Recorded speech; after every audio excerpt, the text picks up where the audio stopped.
that needs to happen now too. And one of the things I'm thinking as you're talking is how this is going to serve as a model for, I mean, we need lots of, this is like that. Yeah, this is the pilot project. Yeah.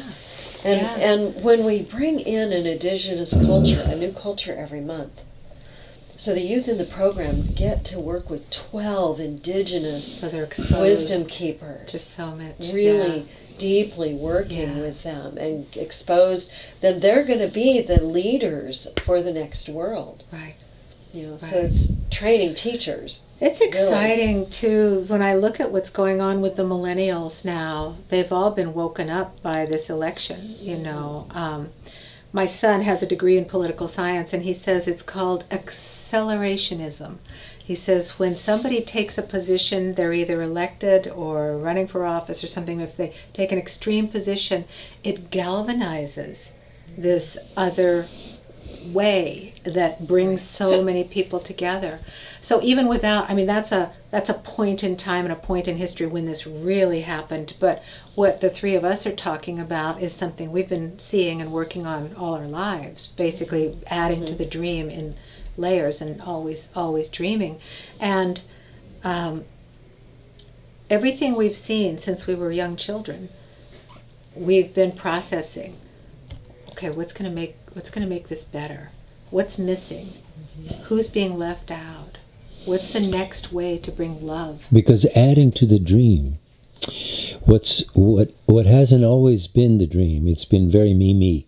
Yes, I have a dream, but it's for myself, for my family. Right. Or okay, what's the best for us? Right. And not realizing that, we're, in the meanwhile, we're just creating a world that isn't working for everybody. Right.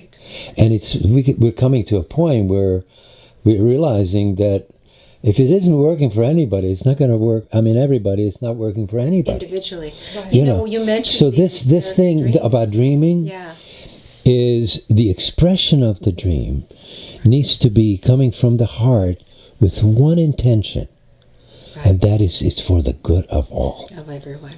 The good of all. Right. That's the most important part. That's the next wave that we're in. That's it. That's what we're in. So I was starting to say when you talked about the American dream, that's a very self-contained, personal I, me, my dream. Yes. And you're right. That's what hasn't worked. That hasn't worked for the world. And and I know that that's what we've been seeing. It's this new thing about making America great again is taking us in another negative chute down a very narrow road, because we can't not consider the entire world. Right. In fact, not only the world of humanity, but all life. Right. All life.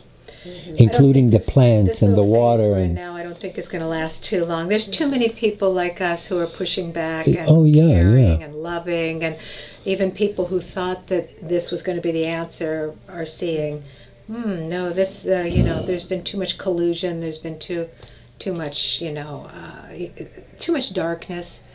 Eventually people get very tired of being shown a dark picture over and over. Here's a dark picture. Here's where we are. Here's a dark picture, and they shut it down and they go looking for a light. I think it's our the dark picture and the boogeyman idea has been the way to get people motivated into this corner. Right. Well, and that takes us to the idea that we have to have